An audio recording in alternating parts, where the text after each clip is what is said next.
we're going to be spending, like I made mention, we're going to be spending the next hour here on a little bit of PowerShell being used in the hacking world. And I thought I better at least let you know who you're dealing with here. My name is Dwayne Anderson, one of the security consultant and instructors with Mile 2. Look, I'm supposed to be an expert, but I always struggle to say that because there's always somebody better than me. You don't have to go that far. I have been in the industry for quite a while, and I do travel the globe.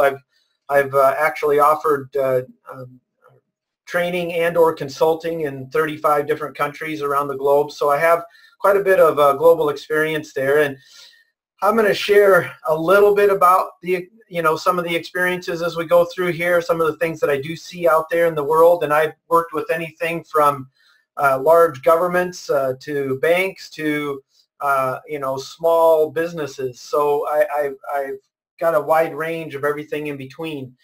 Some are really, really good and fun, and others aren't so much good and fun. It just kind of depends upon. All right, so I do spend a lot of my time in virtualization and cloud.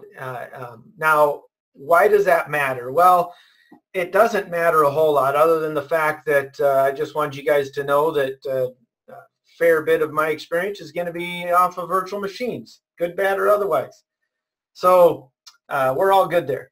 Okay. So what are we covering, and why does it matter? So first of all, we're going to take a few minutes and talk about what PowerShell is, and I mean just a few minutes. I am not going to bore you to death with a 2-hour discussion on what PowerShell is and what it can do for you. That's not what we're here to do. We're going to get you into the meat of it here fairly quickly. We're also going to talk about why we care. Why is this a big deal today, and what's actually happening out there in the industry from a not so good point and from a good point. I will tell you guys that I am a big believer in utilizing PowerShell in companies, especially when it comes to proper auditing. Talk about an easy way for continuous auditing to take effect. And I'll probably talk about that here towards the end when we talk about a little bit of, or discuss a little bit of prevention here. We're going to make sure that you guys know what you need to do to make it work and how to go about utilizing it. And then we're going to walk through the different parts of pen testing and what we can actually do here, and what so what we can do here and what we can't do here. There's good and bad with this, and we'll walk through some of that. I'll show you how we've utilized it, how others have utilized it, and it does go way beyond. The intent of this webinar is to get you guys started. So we're not going to be going into scripts that are 175,000 lines long, which they could be, but it's not likely. We're going to be going through some of the basics so that you understand what we're doing and why we're doing it, and that'll get you a really, really good start. And we're going to finish up talking about prevention, which is awesome, some of the things that have been added into the latest version of this. All right, so what is PowerShell? I love this statement here. Good friend of mine out of the UK, Tom Howarth, is a big PowerShell guy, Power CLI guy, and he coined the term, as far as I know, get PowerShell, get life. I will state that those that utilize PowerShell are often utilizing it in such a way that they lower the amount of time that it takes for them to actually perform and do work, which is, let's just say that's pretty cool, right? I have seen time and time again organizations that actually implement this and implement it right. You can have time to go golfing, you can have time to go fishing, well, you know, whatever your hobby is, rather than spending 24/7 at the shop. Although you could also just fill your time with other things as well, right? So let's not go there. So get PowerShell, get life. It is a very common tool today and becoming even more common. And it's simply a task automation and configuration management framework. That's it. It's going to automate tasks and automate configuration. It allows us to do everything from changing settings, adding users, adding machines, changing configurations on systems, in Active Directory, whatever the heck you're dealing with. I utilize PowerCLI all the time when configuring VMware virtualization, VMware vSphere. I love that tool. It really saves me a ton of time. I use scripts for many of those components. So this goes way beyond just a Microsoft product. There are a lot of other tools, and it's interesting to take note that this was made open source and cross-platform just last year. So we're going to continue to see this expand. Good and bad, right? Continue to see this expand, both good and bad. Okay, so why do we care? I could have went to a lot of different reports. I just decided to grab the Unified Threat Report from Carbon Black. There's a lot of good organizations out there. Carbon Black is one of many. And they had seen in last year, 2016, 38% of the incidents reported by their partners had utilized PowerShell. That is fairly significant. This is not 5%, 10%. We're talking 38% of the reported incidents, so who knows about the unreported, had made use of PowerShell. Very interesting. So during those investigations, 68% of the companies responding partners encountered PowerShell. Almost a third reported getting no security alerts before the investigation of incidents related to scripting language. Yes, that's a typo. I like to point out my typos. That's supposed to say language. It's all good. So the cool thing here, right? No security alerts. Well, why is that? Well, we think about PowerShell, right? PowerShell is an authorized API, an authorized service, an authorized process that works with many of these different operating systems. And if an organization is utilizing them, any user on the system can make use of PowerShell in whatever manner is allowed by the organization or the firm. We'll talk about some of the good and bad related to that. So it's not likely you're going to get very many security alerts unless you have a high level of security related to the use of PowerShell, which is not common. Very few people even know some of the new capabilities with PowerShell version 5. So we're getting there, right? We're getting there, but no security alerts, very common. And we're going to walk through just a basic scenario. I'm going to talk about where and what and all that kind of good stuff. So the majority of attacks, 87%, were related to click fraud. Fake antivirus programs and ransomware, but social engineering techniques are still the favorite language. 87% click fraud, social engineering. Geez, you've never heard that before, have you? Nope, something new today, right? I'm just kidding.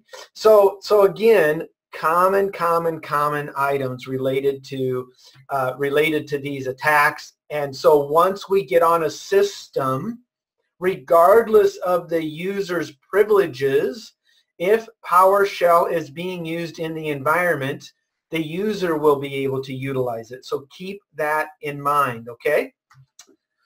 All right, so how do we make it work? First of all, PowerShell is already part of the Windows OS. We're going to be spending our time here. I've got an entire hacking environment set up in our totally awesome cyber range. Okay, I think it's totally awesome. It's a fun place to go to be able to hack and be safe. All of these systems are isolated. They do have internet access, but they're isolated. The only place they go is to the outside world and back in. And then they can, of course, pick on each other all they want. Now, we're going to be spending our time. I've got a Windows 10 VM that we're going to be utilizing. Windows 10 has PowerShell built into it, right? And then I'm actually, to the dismay of one of my colleagues, I'm actually going to be doing a bunch of enumeration information gathering out of this Active Directory that we have set up for most of our classes. Now that's just what we're going to be doing, and then we're going to make use of Kali Linux towards the end if we have time. If not, I'll just walk through exactly what I'm doing. We'll see how the time goes, because I talk a lot. All right, so I'm going to show you guys. We're going to be making use of Windows PowerShell, you know, I'm going to just click here and just type PowerShell. Now, Windows 10, Windows 8.1 comes with Windows PowerShell, both the 32-bit and the 64-bit, and PowerShell ISE. Now, I like PowerShell ISE only because I can run multiple different programs all in one. I'm not a big guy making use of functions. I'll talk about that later on. You can write your own little program script as a function that you can run from command line, you know, with a dot, backslash, and away you go. I think that's right. I always get the backslash and forward slash mixed up, but you know, once you make a mistake once, you figure it out. So that's where we're going to be spending our time here as we go through this. So it's all built in. That's always good, right? We love the fact that it's built in. You need a user account. Now, one of the things that's a little dangerous about PowerShell, in my opinion, is that you do not have to have administrative rights to make use of PowerShell. A user can make use of PowerShell if it is set up to work. Now, there's going to be restrictions on PowerShell based upon whatever security, if any security mechanisms you have in place, and we'll finish up talking a little bit about them at the end of the session. Now, this is important. So if me as a hacker is going to make use of any scripts, we're going to need to either utilize remote signed or unrestricted. And we'll go through, I've got that in the next slide, but I'm just going to talk a little bit about that. There is, you can allow none, no scripting. You can allow all signed scripts, meaning they're going to be signed based upon a certificate or a signature mechanism that you guys utilize. You can use remote sign, meaning that they can be scripts that are signed by any place that can be verified. Now, that's also dangerous if the systems have internet access, because I can sign my own scripts and have them be validated and verified by my own CA. So as a hacker, that's not a big deal. But I most commonly see companies that are utilizing PowerShell. They utilize the unrestricted scripts, and it's real simple. Individuals that love and use PowerShell are constantly improving the scripts, are constantly changing the scripts, adding new ones. It is a real pain in the backside to go through the signing process on every single little change you make inside of a script. So I don't see it limited very often. I see it unrestricted more often than not. Now, I will tell you that in the banking industry, most banks, not all, but most banks do have them signed, especially when we're getting into specific areas. They will require them to be signed or on specific systems. Now, the thing is that some people might say, well, we're not going to allow unsigned scripts to run or unrestricted scripts to run against particular systems. So we're going to reduce that. And that is a benefit. That will help some, but that is not the common. That is not the norm because of the difficulty or the time it takes. It's not that it's really hard. It just takes time to go through that signature process. Now, an administrator does have to set that up. You have to have administrative rights in order to set it up for a remote signed or unrestricted. And that's normally done. We, as a hacker, we wouldn't have to worry about that anyways. That's already done and set up and part of the entire process or system. So it's all good. They would also need to add the remote server administration tools. Now, That is only true if we want to make use of some of the items that I am going to demonstrate today. There are pre-built modules already installed, but many of them take administrative rights to run. What I am demoing for you guys today does not take administrative rights in order to get the information. We're actually going to be querying an Active Directory for a ton of different information to see what we can find within the environment. So you do have to add the remote server administration tools, which is quick and easy to download, and there's a quick link for you to go and grab that. And like I said, we are recording this, so we will make this available for you guys after and sometime later this week after we get everything set. So how do you use it? It's built into Windows, so I think it's fairly easy. You'll first be, so we're talking about us setting up a demo environment. If you're already hacking into some places, that's a different story. Okay, maybe I shouldn't use hacking, right? Because that would be illegal. Everything that we're doing today, you do have to have authorized rights to do so.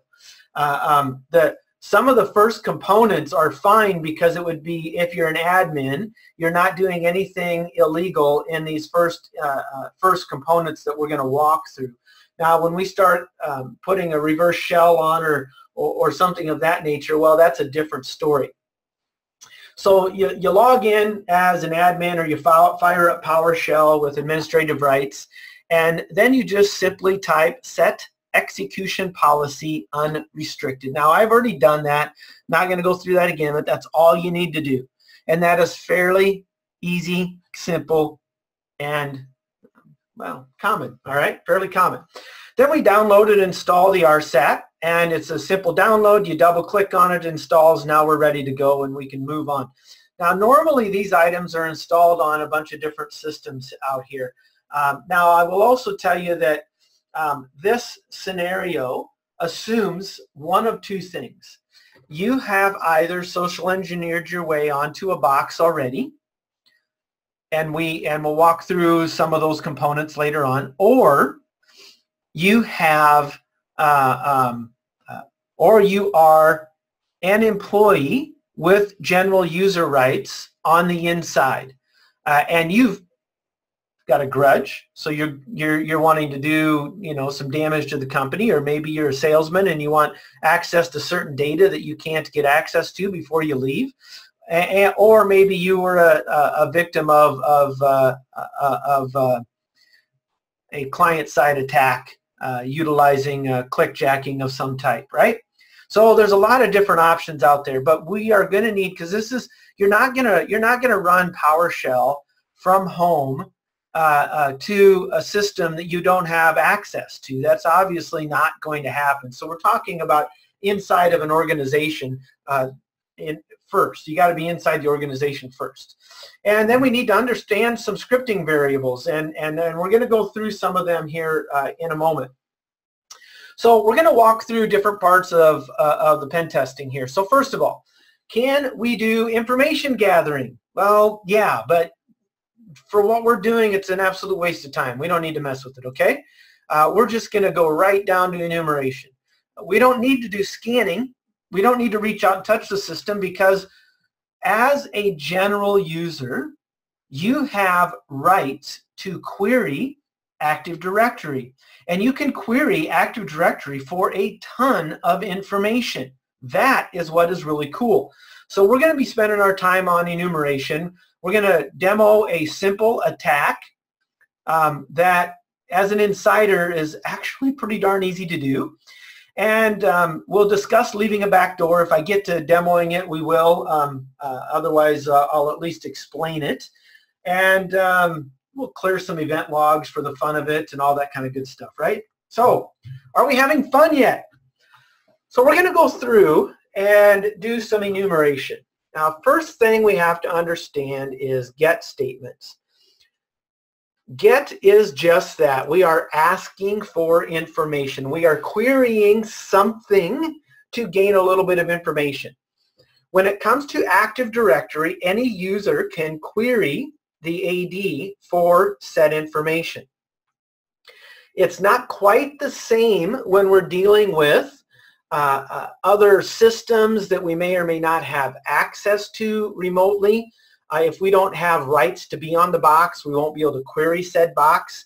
And there's a few other things. For example, I cannot get event logs as a general user. I would have to be admin. Okay?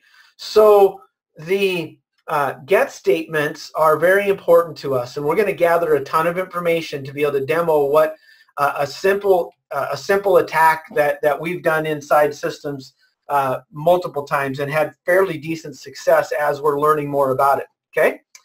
All right. Next, get the AD user. All right, that makes sense. We're going to gather information about the Active Directory user. We're going to gather information about the computer. We can even talk about get service. Now, get service does require you to be an admin. All right, so we do have to be an admin in order to make that one happen. So before we even start getting the service, we've got to figure out how we can become an admin. All right, so what I want to do here is roll you guys through a few different options as we are and explain what's going on so you can kind of see what we can and cannot do here. All right, so I'm in my Windows 10 and I want to point out two things. I have two different Windows PowerShell ISC items open. This one, as you can see in the upper left here, is being ran as an administrator. All right, so we're not going to utilize this one to start with. Okay, I am going to utilize a general user, and you know it's a general user because it does not say administrator in front of it. Okay, now a general user, as I made mention, you can see down at the bottom I'm logged in as student 100. Woohoo! So I'm the 100th most important person in the company today, which is sad because there's only 10 of us. Come on, that was funny. I'm just messing around. It wasn't that funny. All right, so what we're going to do here is I got some different scenarios that I've laid out, and yes, I did just make it easy on myself by making it so I can copy and paste here, and I could just run the whole thing. This is a scripting tool, so I could just run all of these. I could comment some of them out and do what I needed to. We're going to start with getting user details, and that's what my plan is to kind of dig through this. So the first thing I want you to understand is we're running as a student 100, and I'm going to simply utilize the get AD user command. And the dash filter, I could filter by a lot of things, and I'll demo some of that. But we're going to get all of the details for every, well, not all the details, that's not true. We're going to actually get all users, and it'll return just a few details back here. So I'm going to press enter here, and I'm going to let it finish, and then we'll go take a look at what I've done here. So this bottom one, let's just look at this. So we can see the distinguished name for an account that's not mine, right? We can see that this is enabled. That's cool. The given name, service account, well, SRVACCT, right? Short for service account. Name, the object class, it is a user, okay? User. Now, scroll up here. I probably should just, I think I'll wait and do the another command another way because it'll take me too long to find what I want.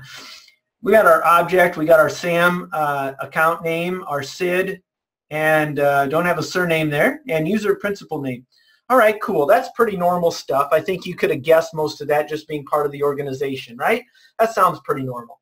Well, let's take a look at more of the properties. Okay.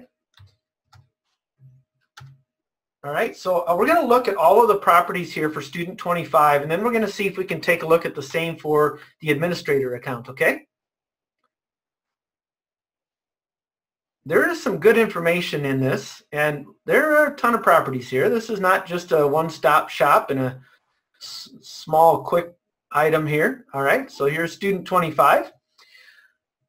So we have, if there's an expiration date on the account, when the account expires, you have to go look up those numbers because I can't tell you exactly what it means. I got to go look it up with Microsoft. It's all good. The account lockout time, there isn't one right now. Account not delegated. Okay, that's cool. Allow reversible password encryption. Now this is an interesting one. And you'll see that we have one account that allows for reversible password encryption, but the user didn't set it up correctly, or the administrator. We'll discuss what's going on.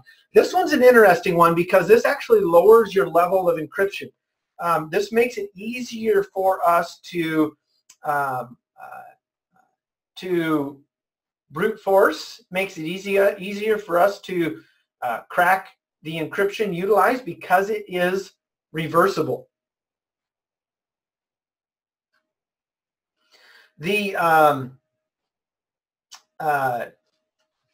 So we like to look for allow reversible password encryption just because it can make it easier. There's also a tool called RVDump that you can download and run that you can actually dump the reversible password encryption in clear text. It's an interesting tool. It's not. I'm not going to tell you it's the easiest thing to work, but it is kind of interesting. All right. So what else do I want to talk about here? There's a couple of other items. If you have a bad password, bad login count, it'll record those here. Notice here that the user cannot change the password. Well, that's good news for us, right? We don't have to worry about that happening in the future. That's I always like looking for those things. What else might be interesting in here? Display name, all good. Does not require pre-authorization. Well, that's bad. They do require pre-authorization. That'd be kind of nice to know if there was an account that did not require pre-authorization. There's a couple of other items I was going to point out here if I get down to them. Whether or not they're locked out. Oh, that's good. They're not locked out. Last log off, bad password attempt. Last bad password attempt, at least it records those things. It's kind of interesting. MNS log on account. Not a big deal there. Let's see, what else did I want to talk about? I know there was something else that I wanted to point out. And it might come to me as I look down through here. Password's not expired, that's good. Last set, never expires is true. Password not required, I always like to look for those. In this case, that is false. I'd like that to be true, but that's not the case. All right, so let me see. Is there anything else here that I want? Just kind of looking down through these, you can see there's a lot of information here. Whether or not it's trusted for delegation, trusted to auth for delegation, so not happening there. All right, I guess we're going to be good enough. So there's a lot of information here. So what I'm going to do now is we're going to roll through. Let's just do a quick up arrow here. And let's, instead of student 25, let's see if we can get that same information for administrator. All right, well, that's good to know.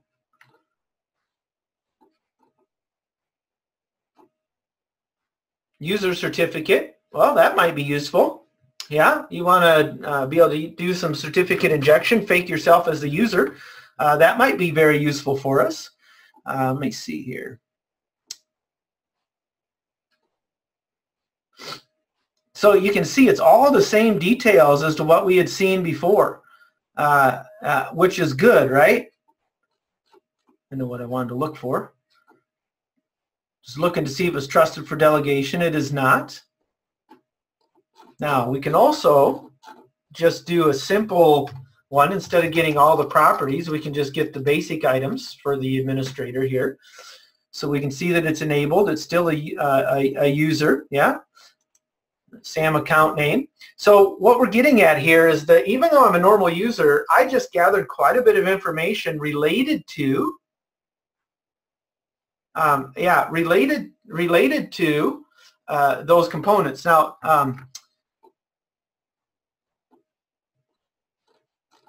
yeah, that's a good example as well. One of the individuals made mention, which is good, that with the member of, we can see how much power that user actually has, what different groups they're in. That's a good one to be looking at as well. I completely forgot about that, so I appreciate that.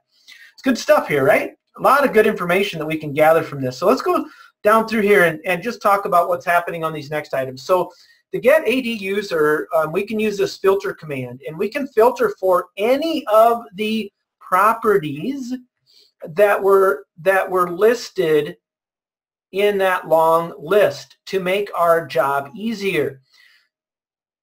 So we're going to take a look at and see if there's any users that have the password not required equal to true. Well, if there was one, that might be kind of nice, right? Oh, we got one. And of course, it's the guest account, and it is not enabled. So that's going to be a waste, right? But boy, that would have been awesome if we would have found someone that said password not required. We start thinking about different services that some companies have running, and the different service accounts.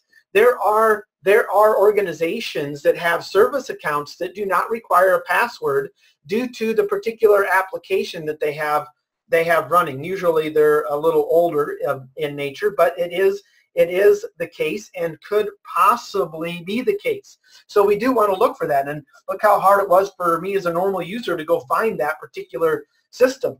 And of course we don't know what they're a member of, what kind of power they have. Of course we can see that one here, but you start thinking through the enumeration process here. We've got a lot of items here. Now we can also do just the opposite here. We can actually look at a particular user and validate its property to take a good look at that particular user. So what happens is when you run this particular command, we're going to get all of the normal items that we gather when you do a standard get AD user, but we're also going to add the property password not required. So notice it did come back, distinguished name, given name, all that stuff, but it also included the password not required set to true. But sadly, like I said, this one is enabled to be false. Well, I made mention that about this filtering. I made mention about the allow reversible password encryption. So let's go ahead and do a filter for that, shall we? I'm glad you guys are saying, yeah, Dwayne, let's do that. Let's test that.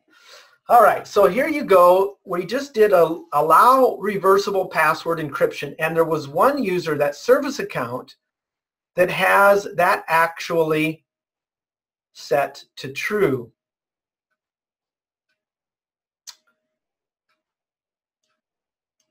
Now, that's interesting.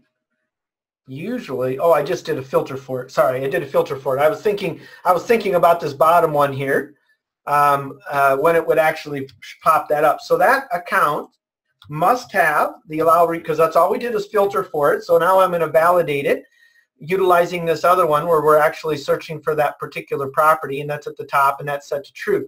So that's interesting, which means that this could be weaker authentication. Now, in order to verify or validate that, let's go see what the domain password policy is, and then I'll explain some of the various components here related to it. I'm just going to do a quick get domain password policy. Now, I want you to keep in mind that if there was more than one domain, we can connect to and provide specific domains in here. We only have one domain set up, so we're sticking with that one and utilizing it. But if there was more than one group, if you have custom password policies on particular groups, we can query that as well. That's not set up in this environment, so that's why we're sticking with what we have here. Okay, so we can see the complexity is enabled. Well, that's good news. The distinguished name, MWHA.local, that stands for Midwest Housing Association. Woohoo! All right. Lockout duration and observation window is 30 minutes. Now look at this one though. This is interesting. The lockout threshold. This is the default setting for Windows. So when it's set to 0, that means that we can have as many bad logins as we want. We are never going to be logged out. You set it to 1, you have 1 bad login, you will be out for 30 minutes. You set it to 3, you'll have up to 3 bad logins, then you'll be locked out for 30 minutes. But at 0, that means it is off. That means that there is no lockout threshold, which is really cool. Our maximum password age by default is 42 days, but we already saw that some of those accounts we're never required to change.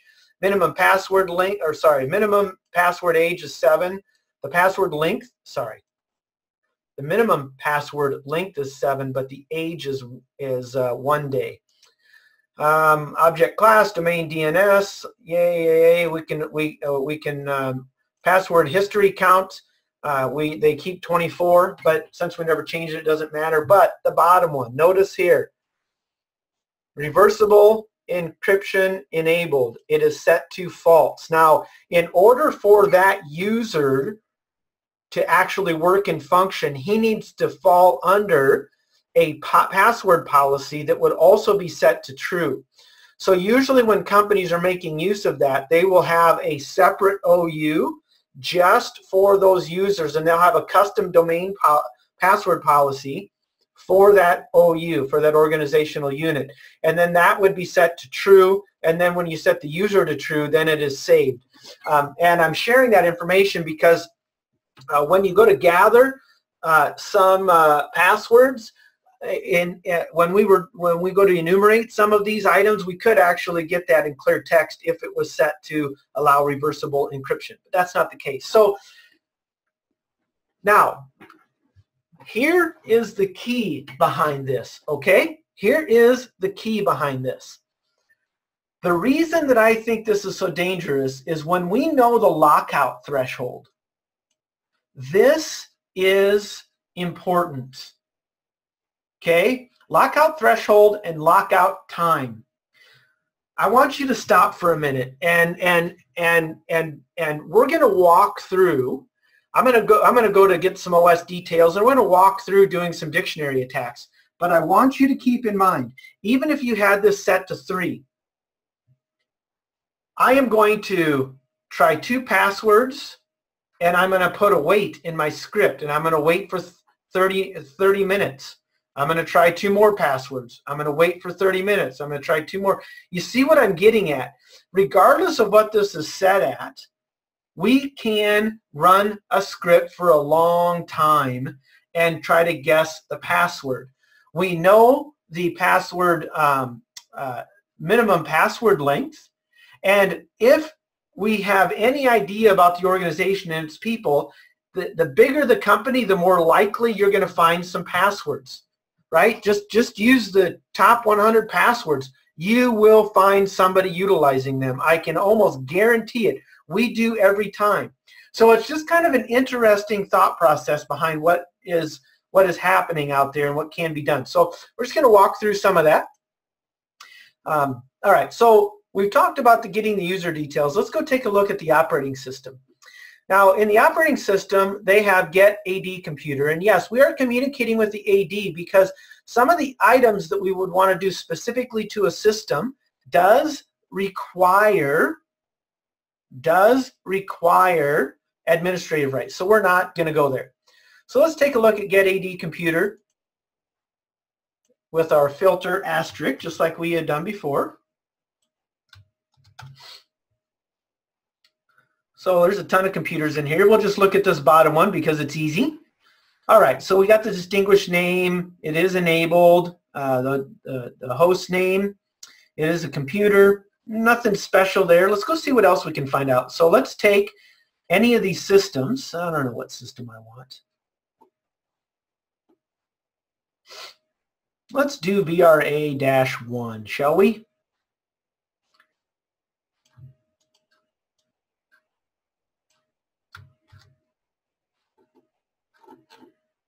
And as long as I type right, we'll be good, right?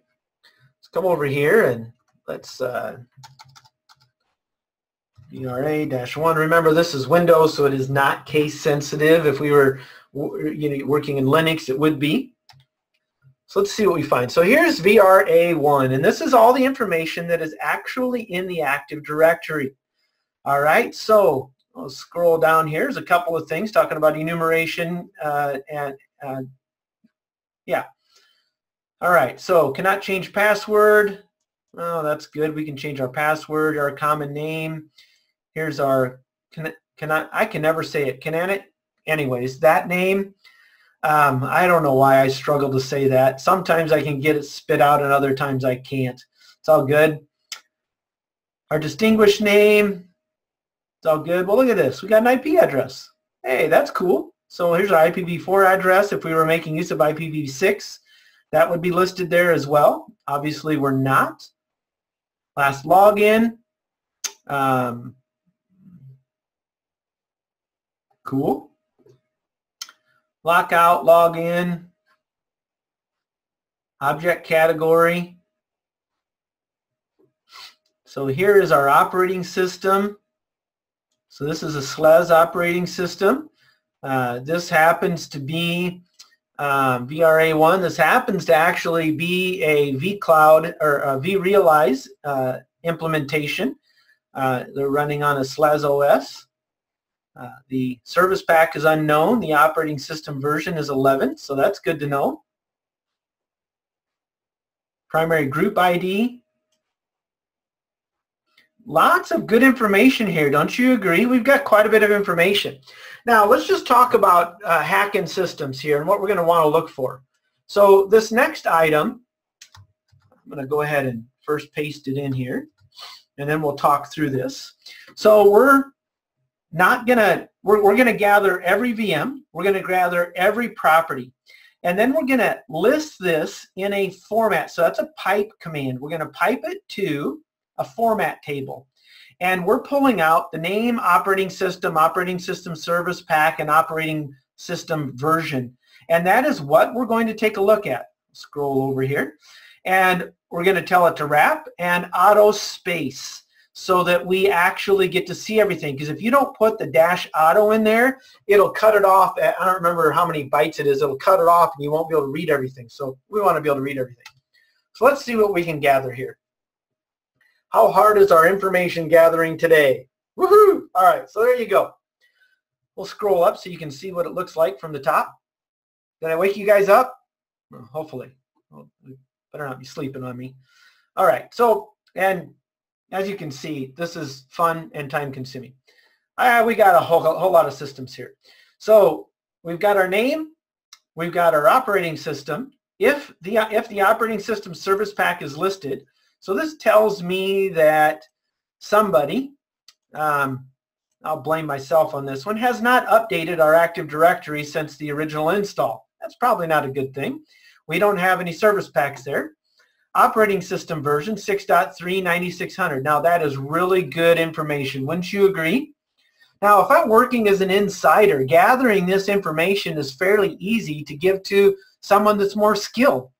Or they'll, okay, now that I know what you guys have in there, here's what you need to do to crack into it to gather that information, right? So you can roll down through here and see a ton of good information.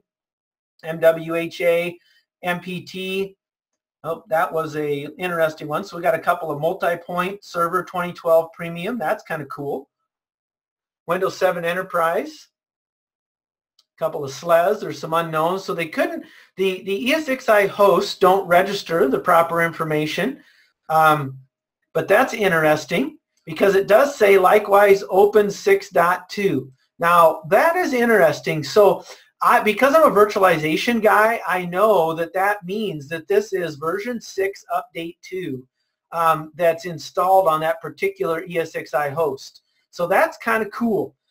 So even though it doesn't tell me, I just did some enumeration there, and I could go gather more information if I needed to. So you scroll down through and see all this. Now that's kind of cool. Now let's just say that you and I are going to say, well, we want to actually go right in and look at the 2012 servers.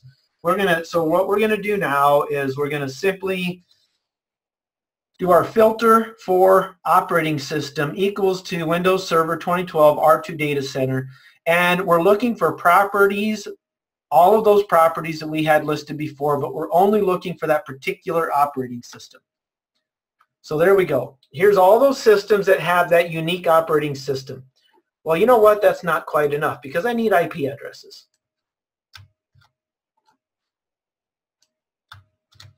So let's just run another command. Here we go. Now is all the VMs, boom, away you go. Now, we can easily pipe this out.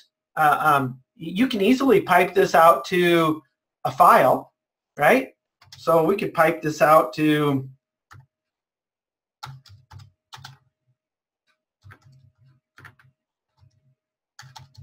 systems.txt. I could also use, I think I'm going to go with CSV. There we go. And you'll see here that I got to go back to this one. Now I've got a systems.csv file. Now I don't have Excel or any other type of spreadsheet installed here, but I could open in Word and away we go. So you can see we can pipe that stuff out pretty easily as well. All right. So we got all of our operating systems. We kind of know where we want to go, but we're just a general user and we need an administrator account now. And we can't run our get service command. We can't clear our logs because we don't have admin rights. So we're going to walk through a common method that's utilized for guessing passwords. Yeah, you got to love that, right? Okay, so I'm a general user. Keep that in mind. We have gathered all of this information from AD as a general user. Now I do have a password file here that's just got 4 passwords in it. We could make this huge. Look, I don't want to spend hours going through this. You don't either. We can demonstrate what we're trying to do here. Okay, so what we're going to do is I've created a script. Now the first thing I want to do is make sure that my users file is deleted. I'm going to delete this users file here, okay? All right, we'll come back to it, I promise. We're going to get the AD user, just like we had done before, dash filter, asterisk, and we're going to select the name, and that's it. And we're going to pipe that into a user's text file. Now, I could do all this together, but I'll explain why I'm doing that here. Part of the reasons why I'm doing that is because I didn't want to write a script that would remove the first 3 lines. I don't want to see the errors related to this. So I'm going to delete those. And now I have just the usernames and the entire list of those usernames that are in our AD. So we'll save that. Away we go. Okay. Now we're going to come back here to our script. So I am defining the domain because we did already gather that information. So this first part is defining the domain. And next we're going to do a simple for each statement. So when you do need to at least get somewhat familiar with PowerShell. I am by no means some crazy expert. I go to others to help with this. I will tell you that if I can figure this stuff out, you can figure it out. It is not that hard to do. And what's happening is it's going to read the users.txt file. So the /users.txt. Now, I did not have to put a folder in it because I am already in the users student 100 directory. And in that directory contains my users text file, right? So we're going to look at that content. So it's going to look at every single item, and for every user, $user, in get contact, in that file, we are going to do the rest. So if there's 2 users, it's going to do this on 2 of them. If there's 100, it's going to do it on 100. If there are 2,544, it's going to perform it on 2,544. And next we are changing the user account. We're going to provide the variable $UN. What we're doing is we're making sure there is no spaces in the username. Remember, if it pulled in a space, made them, which I'm sure it did, if it pulled in a space after any of those names, that would error out when we go to do our password guessing, right? Our dictionary attack. So what we're doing is we're making sure that username has no spaces in it. So we're replacing the space with nothing. So we're just removing the space in the username, which we need to do. And then we're just going to print out on our screen that username so we can see who we're attacking. And then we're doing another for each statement. And you got to make sure you have these brackets before and after. And before and after, they got to be in there. Otherwise, it's not going to work very well. All right, so in this for each statement, now we are going to look at every password. So if we had 5,277 passwords in our password file, it would run through this for each statement for every user 5,277 times. And fortunately, there's no lockout on the users. So we don't even have to worry about time. We don't have to put a wait statement in here. Because normally we would do this twice, and then we would wait. So for or 3 times, for every third time, we would put a wait statement in here, and you can do a counter and set that up. It's not hard to do. It's another fairly simple process. All right. Now this next items here, you would end up having, like me, I'm not an avid PowerShell user. I had to go look these items up in order to, when we first started doing this, I didn't know what any of this stuff was. I had to go look it up. So I'm doing the exact same thing with the password, making sure there's no spaces in there on every single one of them. And then we are defining the system directory service account management context type as domain. We're going to be utilizing the domain for our account management context type.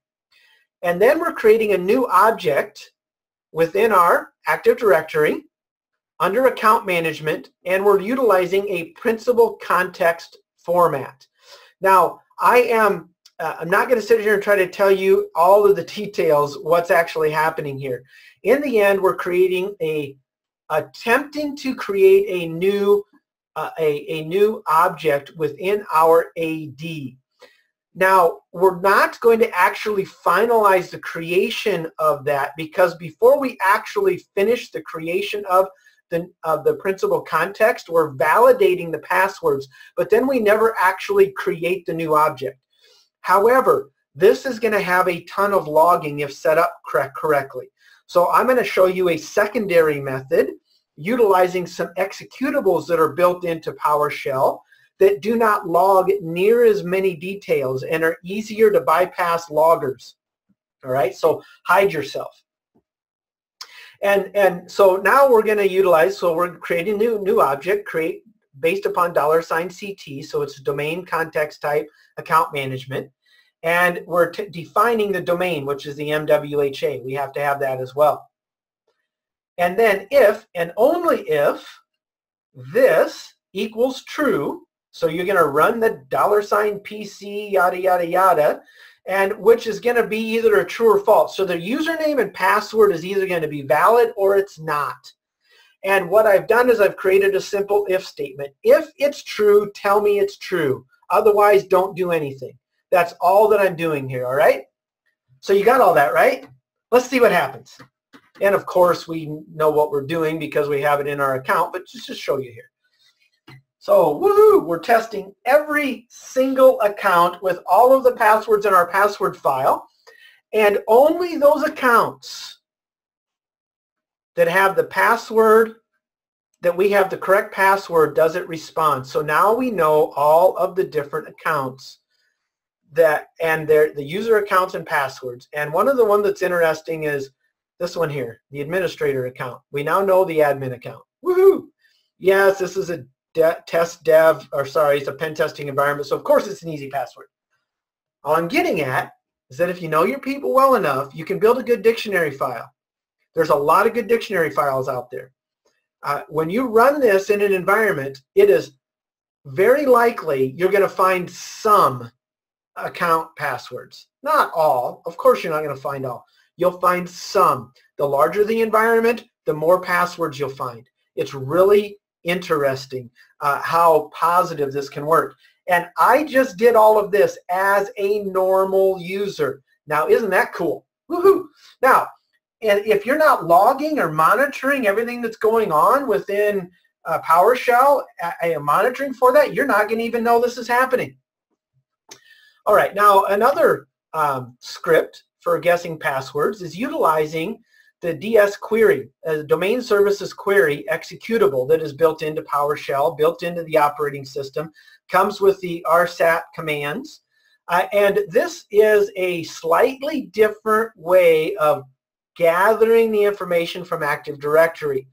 These executables are designed specifically to do a ton of different information for us related to gathering, changing, editing, whatever it is we want to do within AD.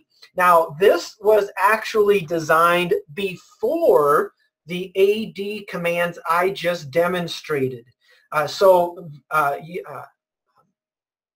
Administrators have been utilizing these for quite some time. Now, we can do the same thing here on this DS query, outputting it to user.txt. Now, I'm going to go and delete my user.txt file now. Well, that's users. What did I name this one? No, still the same thing. So, just going to delete that so I don't have any issues. All right, and then again, another for each statement, and we're getting that content. So the exact same thing we did before, except now we're actually going to be utilizing the dsget command.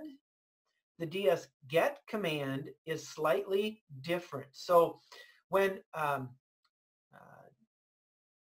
let's just do a, quick dsget, and we'll just use user, administrator. Okay. Because, now why did that just fail? I was just going to try to do a simple, oh wait a minute.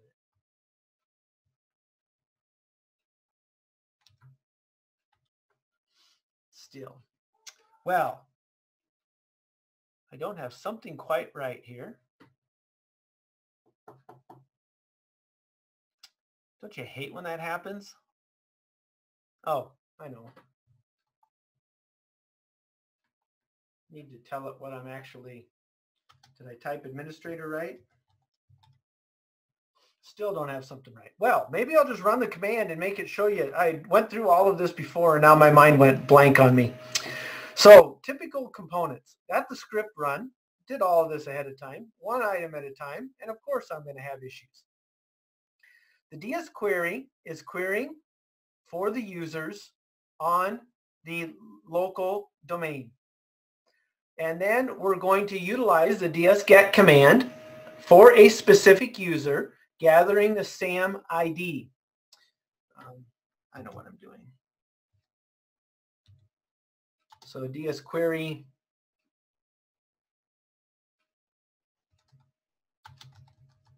well, let's just do it this way. So here is with the DS query, the command, that you're going to get all of these lengthy FQDNs. So this is what I've done wrong. I forgot about that. So these are your domain names that are built into the environment. And dsget is actually going to, so now if I do and that's what I was doing wrong. It doesn't, you have to have that name in order to make it work. Okay. So now with the dsget command, we're going to be able to see the SAM ID, and this has 3 entries. Now, the reason I wanted to show you this, and I forgot to run the DS query first, I apologize. So the reason I wanted to show you this is so that I could explain what was happening here. Now that we have the SAM ID actually produces 3 different results. And this is SAM ID is the first one, and that is 0. The actual name is 1, and the DS get succeeded is 2. So when we look at assigning a particular variable, we want only the username, student49. So we do not want 0 or 3, we just want number 1. And just like we did before, we're going to replace the spaces with a null. We're going to write out that SAM ID so that we can see what it is, and then for every password in the get content, so just like before, going through that same process, but now we're utilizing ds-get, which is not logged in PowerShell in the same manner. This is a different component. We're not trying to add any new objects. We're simply getting the user items and validating and verifying that they are who they are. Now what happens is that we're just going to null this out, so it's not going to produce any information, but we're going to be able to utilize the final code, which could be like an error code, the null code, true or false. And anything that produces a true, the $? is going to write out and give us the information. This is just a slightly different way of producing the exact same stuff. So here we go. And now it's testing. In this case, it tells us every account. Those that we guessed, it produces the password, and those that we didn't, it doesn't produce the password. Exact same manner, a little bit more stealthy than what we had before. Kind of cool, right? Yeah, woohoo! So here we are hacking away. Now, it's already past my hour. So what are we going to do here? Well, I'm going to show you a couple of different commands. First of all, getting OS details. Can we, now that we know administrative accounts, of course we can get services of any system that's actually up and running, right? So let's just see if we can run that quickly as the administrator. Well, let me see here. I think, there we go. We'll try it on a different computer name. And of course,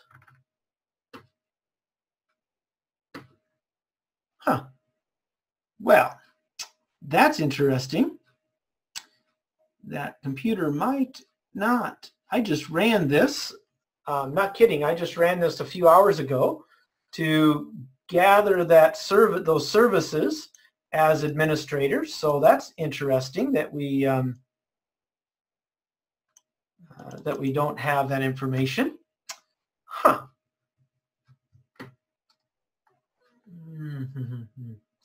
Well, let's go ahead and isn't that interesting? So maybe I need to open this again as a try to get the event log for that system. See, it's not allowing us to run it all of a sudden. So I am going to actually close this off, and we're going to open a new one as administrator. Something has changed there. Maybe my session timed out.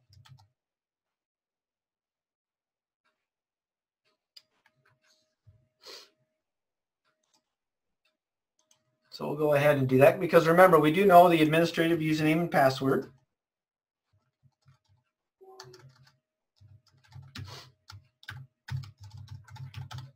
Hopefully it was just a timeout session.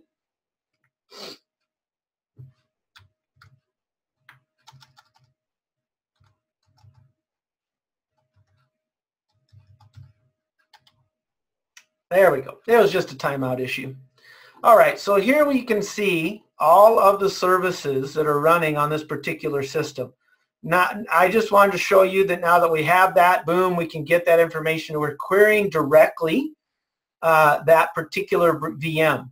And we can also, I'll come back over to my normal session here and go to the event logs. Let's go ahead and see about getting event logs. And this is on an RDP session, a multi-point server. We're just going to gather that information quickly.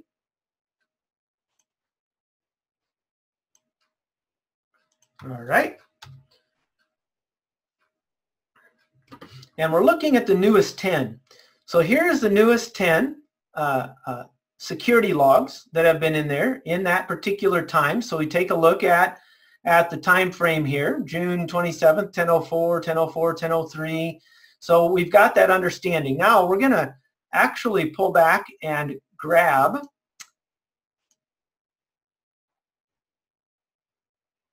we're going to clear now these event logs and see what happens, shall we? Hiding our tracks. Gotta love that, right? All right, so it says that it finished because there was no errors. So let's see about getting those. Wow, look at that, 10:06 instead of 10:04. So you start seeing, okay, those quite interesting. Now we only have, and if an account was logged off, logged in. So we can see that things have changed a little bit here, and the only logs on there are the latest, newest logs related to what we had just performed here. So, and we could go back and mess around with that. All I'm saying is that this allows us to do it because we're administrators. We had to get to an administrative session. Now, I don't have time to show you everything here, but I do want to walk through setting up a persistent backdoor. So enumeration, not a problem. We're doing all kinds of fun getting usernames and passwords without getting caught. Now, leaving a backdoor, built into Kali is a little known set of tools called Powersploit. And what Powersploit allows us to do, now we do have to have access to a system. And here's what I want you guys to be thinking about. So when we find user accounts associated with particular systems that have RDP enabled on them. Now we can RDP to that system. Usually that's a concern. We RDP to that system, and now once on that system, we can set up a permanent or persistent backdoor via PowerShell. Now, what we're trying to do here is leverage an unauthorized user of PowerShell to inject in memory a backdoor attempting to bypass antivirus. Now, I'm going to show you guys the Powersploit. Powersploit is available in GitHub from PowerShell Mafia. They have antivirus bypass, code execution, exfiltration, setting up persistent systems. In other words, what will happen is you can actually migrate to a service that runs all the time and embed a DLL that will run with that service every time the system's either logged on to or turned on. So we get that particular component. Sometimes we can escalate our privileges there as well, and there's some additional reconnaissance that can be done.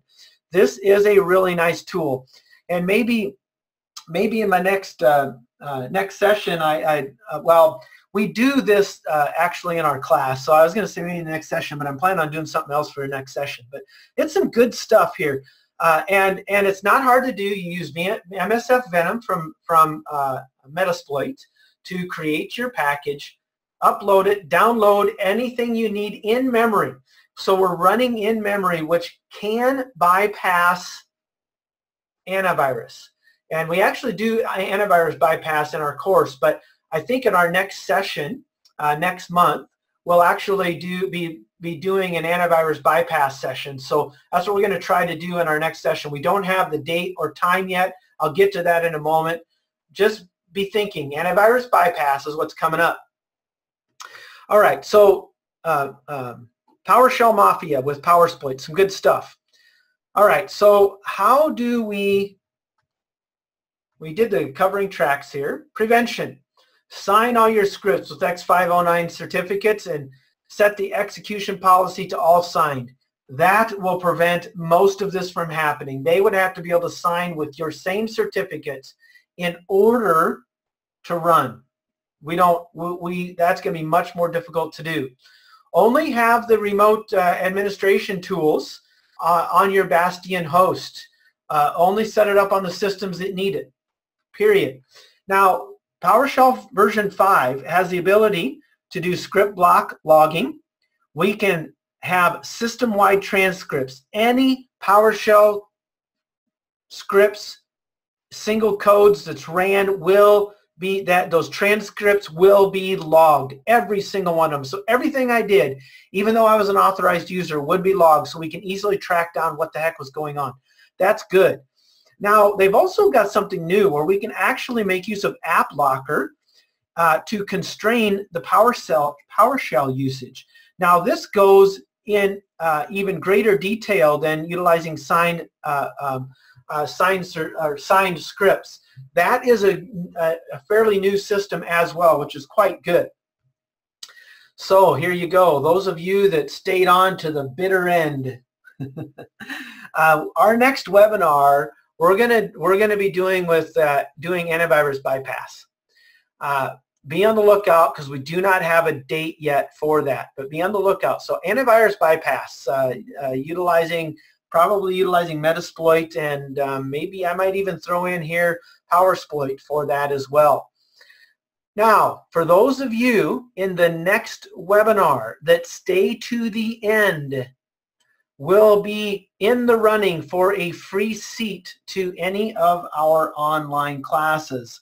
Whether it's a pen testing class, a cloud security class, a virtualization security class, information security class, whatever it is you desire, that's the way it's going to be. So share with your friends, or maybe you don't share with your friends. Maybe, you know, don't share with anybody to keep your numbers down.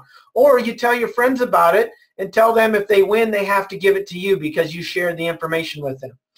All right, so we do have some upcoming CPTE classes as well.